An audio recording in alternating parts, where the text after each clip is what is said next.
ኢራንና የእስራኤል ጦርነት በዚህ ሰዓት ላይ መላው ዓለምን ጫና ውስጥ ሊያስገባ የሚችል አይነት ነባራዊ ሁኔታ ውስጥ እየገባ ነው። እጅግ አስጊ ሊባል የሚችል አይነት የጦር ግንባር ነው እየተከፈተ የሚገኘው። አዲስ የጦር ግንባር እንዳልኳችሁ መላው ዓለምን ለምሳሌ ኢትዮጵያንም ጭምር ጫና ውስጥ ሊያስገባ የሚችል አይነት ነባራዊ ሁኔታ ነው። ነገሩ ከምን ጋር እየተገናኘ ነው ካላችሁ ይሄ አዲሱ የጦር ግንባር ሁለቱም ወገኖች አሁን ላይ እያጠቋቸው ያሉ ኢላማዎቻቸው የነዳጅ ማጣሪያ የነዳጅ ማብላያ ፕሮሰስ የሚያደርጉባቸው ጣቢያዎችን ነው። ከዚህ ጋር ተያይዞ በትላንትናው ዕለት እስራኤል በኢራን ውስጥ የሚገኝ በጣም የሚገርማችሁ በጣም ግዙፍ የሆነ ምናልባትም ደግሞ ያለው የክምችት አቅም ለ13 ዓመታት ያክል የዓለምን የኢነርጂ ወይም የኃይል ፍላጎት መመለስ የሚችል አይነት ክምችት አለበት የሚባል ስፍራ ነው። ሳውዝ ፓርስ እየተባለ ይጠራል። ይሄ በኢራንና በኳታር አማካኝነት በባለቤትነት የተያዘ የከፍተኛ የነዳጅ ሀብት የተፈጥሮ ጋዝ ሀብት ያለበት አካባቢ። ትላንትና ታዲያ እስራኤል ይህንን ሳውዝ ፓርስ እየተባለ የሚጠራውን የኢራን የነዳጅ ሀብት የሚገኝበት ስፍራ በተለይም የተፈጥሮ ጋዝ የሚገኝበት ስፍራ ያነጣጠረ ጥቃት ፈጸመች። ይሄ እስራኤል የፈጸመችው ጥቃት ከዚህ ቀደም ከነበሩት የተለየ የሚያደርገው ምንድነው? ሙሉ በሙሉ በቃ የኢራንን የጀርባ አጥንት ለምሳሌ ያክል 70% የሚሆነው የኢራን የተፈጥሮ ጋዝ ክምችት የሚገኘው በዚህ የሳውዝ ፓርስ እየተባለ በሚጠራው ትላንት እስራኤል ባጠቃችው አካባቢ ነው። 70% የኢራን የተፈጥሮ ጋዝ ያልኳቸው ያለው አስቡት እንግዲህ ይሄ ለኢራናውያን ምን ማለት ሊሆን እንደሚችል። ይሄን ተከትሎ ታዲያ ነገሩ ወደ ምን ተቀየረ መሰላችሁ? ይሄ ሳውዝ ፓርስ እየተባለ የሚጠራው አካባቢ ላይ አንድ መረጃ ክሊር ለማድረግ ያክል በኢራንና በኳታር አማካኝነት የተያዘ አካባቢ ነው። የተፈጥሮ ሀብት ያለበት ስፍራ ልክ አሁን በካርታው በምስሉ ላይ እንደምትመለከቱት በኢራንና በኳታር አማካኝነት የተያዘ አካባቢ ነው። ኢራን የያዘችውን አካባቢ ሳውዝ ፓርስ እየተባለ ይጠራል። በኳታሮች ደግሞ የተያዘው አካባቢ ዘ ኖርዘርን ፊልድ ወይም ሰሜናዊው ጣቢያ እየተባለ ይጠራል ማለት ነው። እንግዲህ ኢራን በትላንትናው ዕለት በእስራኤል አማካኝነት ይህ 70% የሆነ የተፈጥሮ ጋዝ ፕሮሰስ የምታደርግበት ጣቢያ ሲመታ የአጸፋ ምላሽ አድርጋ የወሰደችው ነገር ምንድነው? ከዛው ጎረቤት የሚገኘውን ግማሹን የተፈጥሮ ጋዝ ክምችት አለ ያልኳችሁን በኳታር የተያዘውን አካባቢ ያነጣጠረ ጥቃት ነው የፈጸመችው። ይህን ስታደርግ ደግሞ በኳታር ውስጥ የሚገኘውን ራስ ፋላን እየተባለ የሚጠራ የነዳጅ ፕሮሰስ ማድረጊያ ጣቢያ ነው የመታችው። የኳታሮቹ የነዳጅ ፕሮሰስ ማድረጊያ ጣቢያ የሚገርማችሁ በዓለማችን ላይ በጣም ከፍተኛ የሆነ ሊኩፋይድ ናቹራል ጋዝ ወይም ደግሞ ሮ የሆነውን ሪሶርሱ እንደወጣ የተፈጥሮ ጋዙ ከወጣ በኋላ ይቀነባበርና በተለይ ለጉዞ እንዲመች ሆኖ ከዛም ደግሞ በቀጥታ ጥቅም ላይ እንዲውል ሆኖ ወደሚችልበት ደረጃ የሚሸጋገርበት ስፍራ ነው። ዓለማችን ግዙፍ የሆነ ኤልኤንጂ የሚባል ሊኩፋይድ ናቹራል ጋዝ የተባለውን ፕሮሰስ የሚያደርጉበት ጣቢያቸው ነው የኳታሮች። ኢራን በእስራኤል ለተፈጸመባት ጥቃት የፈጸመችው የአጸፋ ምላሽ የመጀመሪያ ኢላማ ያደረገው ይህንን በኳታር ውስጥ የሚገኘውን ራስ ፋላን የሚባለውን የነዳጅ ፕሮሰስ ማድረጊያ የዓለማችን ግዙፉ ኤልኤንጂ የሚወጣበትን ጣቢያ ነው ማለት ነው።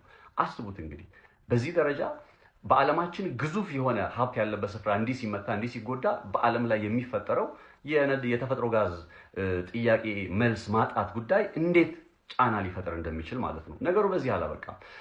ኢራኖች ምን አይነት መርህ አስቀምጠዋል? የኛን የነዳጅ ጣቢያዎች የኛን የተፈጥሮ ጋዝ ጣቢያዎች አነጣጥራችሁ የምትመቱ ከሆነ የእናንተንም ኢላማ አድርገን እንመታለን ሲሉ ገልጸው ነበር።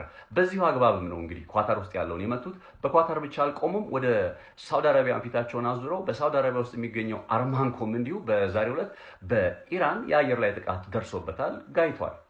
የሳውዲ አረቢያ በውጭ ጉዳይ ሚኒስትሯ ፕሪንስ ፋዘል ቢን ፋራህ አልሰውድ አማካኝነት ማለት ነው በኢራን በተፈጸመባት ጥቃት ጉዳይ ላይ በሰጠችው ምላሽ ምንድን ነው ያለችው?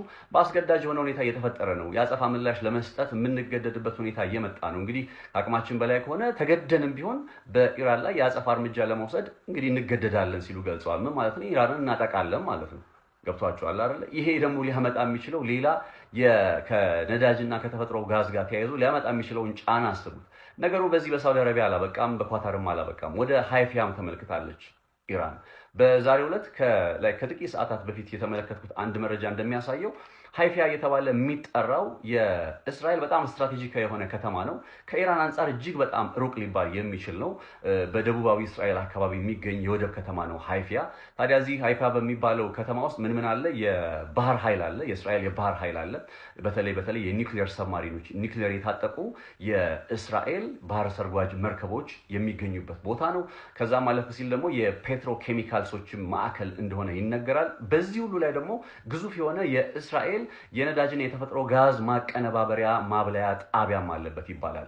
ታዲያ ኢራን ዛሬ በዚህ እስራኤል ውስጥ በሚገኘው ሃይፋ ውስጥ በሚገኘው የነዳጅ ማቀነባበሪያ ፕሮሰስ ማድረጊያ ጣቢያ ላይም ጭምር ጉዳት አድርሳለች የተባለው። በእርግጥ እየወጡ ያሉ መረጃዎች ሴንሰር ስለሚደረጉ የደረሰውን ጉዳት በተመለከተ እንዲህ ነው የተባለ ነገር የለም። እንዲሁም ጉዳቱ ደግሞ በቀጥታ በኢራን ጥቃት ነው ወይስ ደግሞ ሚሳኤል ለማክሸፍ ጥረት ሲያደርጉ በተፈጠረ ስህተት ነው ምናምን በሚለው ላይ እንዲህ የወጣ ነገር የለም። ነገር ግን የደረሰው ጉዳት ኢራን ሚሳኤል በመተኮሷ ሳቢያ ሚሳኤሉን ሊያከሽፉት ሲሞክሩም ይሁን ብቻ በሆነው ነገር ሆኖ ሃይፋ ላይ ከበድ ያለ ጉዳት ተከስቷል እየተባለ የሚገኘው። የሚገርማችሁ እስራኤልና አሜሪካ አሁን የኢራንን የነዳጅ ማቀነባበሪያ ጣቢያዎች ያነጣጠረ ጥቃት መፈጸም የጀመሩት ለምንድን ነው ከተባለ በመሰረታዊነት ለምን የሚለው ጉዳይ ከተነሳ በሆርሙዝ ስርጥ ላይ ስትራቴጂካዊ በሆነ መልኩ ኢራን በር ዘግታለች፣ አላስገባ ብላለች። በተለይ የምዕራቡ ዓለም ሀገራትና ከአሜሪካ ጋር አጋርነት አላቸው የሚባሉትን ሀገራት በር ዘግታባቸዋለች። ያንን በሆርሙዝ ሰርጥ ላይ ጫና ለማሳደር በሚል መልኩ ነው እንግዲህ አሁን በእነዚህ በኢራን የነዳጅ ማቀነባበሪያ ማብለያ ጣቢያዎችን ያነጣጠረ ጥቃት መፈጸም የጀመሩት። ታዲያ በሚገርም ሁኔታ ነገሩ ባክፋየር አደረገና ኢራን የምትወስደው ያጸፋ ምላሽ ደግሞ ከመጠን የበዛ እጅግ ጠንካራ እየሆነ መጣ። ባክፋየር አደረገ ነገሩ ማለት ነው። ታዲያ በዚህ መካከል የአሜሪካው ፕሬዝዳንት ዶናልድ ትራምፕ ምን አሉ? ከዚህ በኋላ ኢራን ኳታርን ድጋሚ የምትመታ ከሆነ ኢንታየርሊ ሳውዝ ፓርስ የሚባለው ቅድም የነገርኳችሁ የኢራን የጀርባ አጥንት የሚባለውን ስፍራ ሙሉ በሙሉ እናፈነደዋለን ሲሉ ተናግረዋል። አስቡት። ኢራን ደግሞ ለእንደዚህ አይነቱ ጥቃት ዝግጁ ነኝ፣ እኔም በምላሹ የእናንተን በተለይ በአረቡ ዓለም ሀገራት ያሉና በገልፎ ሀገራትና እንዲሁም እስራኤልን ያነጣጠሩ እንግዲህ ዛሬ ሃይፋ ላይም ጭምር የፈጸመችውን ጥቃት ነገርኳችሁ አይደለ? እነዛንም ጭምር ያነጣጠረ ጥቃት እየፈጸመች ነው። የኔን የነዳጅ ማቀነባበሪያ ጣቢያ የምትመቱ ከሆነ እኔም የእናንተን እመታለሁ ብላ እንዳለ በገልፎ ሀገራት ያሉትን ኢላማ እንደምታደርግና እስራኤልም እንደማይቀርላት እየገለጸች ነው። ዶናልድ ትራምፕ አንድ በኩል አፈነደዋለሁ ይላል፣ እሷን በምላሹ አፈነደዋለሁ እያለች ነው። ነገሩ ወዴት እየሄደ ነው? በዚህ ሁኔታ ነገሩ የሚቀጥል ከሆነ ነው እንግዲህ በጣም አስፈሪ የሆነው የኢኮኖሚ ጫና። አሁን ላይ ያው ኢትዮጵያ ለምሳሌ ከተመለከታችሁ እኮ ዋና ነዳጅ የምታስገባው ከየት ነው? ከኩዌት፣ ከሳውዲ አረቢያ እና ከዩናይትድ አረብ ኤምሬት ነው። በየት በኩል ነው የሚያልፈው? በሆርሙዝ ሰርጥ በኩል ነው የሚያልፈው። ሆርሙዝ ሰርጥ አሁን የት ነው? ተዘግቷል። በዚህ ላይ ምን ተጨመረ? የነ ሳውዲ፣ የነ ዩኤኢ፣ የነ ኩዌት፣ የነ ኳታር የነዳጅ ማቀነባበሪያ ጣቢያዎች ጉዳት እየደረሰባቸው ነው። ማምረት እየቻሉ አይደለም። በዚህ ሁኔታ የሚፈጠረውን ጫና እንግዲህ አስቡት፣ ኢትዮጵያን ጨምሮ ማለት ነው። ስለዚህ መላው ዓለም አሁን አዲስ እየተፈጠረ ባለው የኢራንና የእስራኤል የጦር ግንባር ዘ ኒው ዋርፌር የሚባለው በቃ የነዳጅ ጣቢያዎችን ያነጣጠረ የጦር ግንባር ሳቢያ ችግር ውስጥ ገብተዋል። ይህን ጉዳይ እንግዲህ ለብዙዎች እንዲደርስ ሼር አድርጉት። ሰብስክራይብ ማድረጋችሁን እንዳትረሱ። ሬድሲ ፖስትን በቲክቶክ ላይ ፎሎ አድርጉ። እንዲሁም ደግሞ በዩቲዩብ ላይ እንገናኛለን። ሬድሲ ፖስት @ነጻነት ላቀው፣ ሬድሲ ፖስት ነጻነት ላቀው ብላችሁ ሰርች ብታደርጉ ታገኛላችሁ። መረጃው ለብዙዎች እንዲደርስም ሼር አድርጉት። እናንተን ሀሳብ እስኪ አስተያየትን ብሰማ ደስ ይለኛል። ከዚህ አንጻር ዓለም ላይ ምን ይፈጠራል በሚለው ላይ ማለት ነው። በጣም አመሰግናለሁ።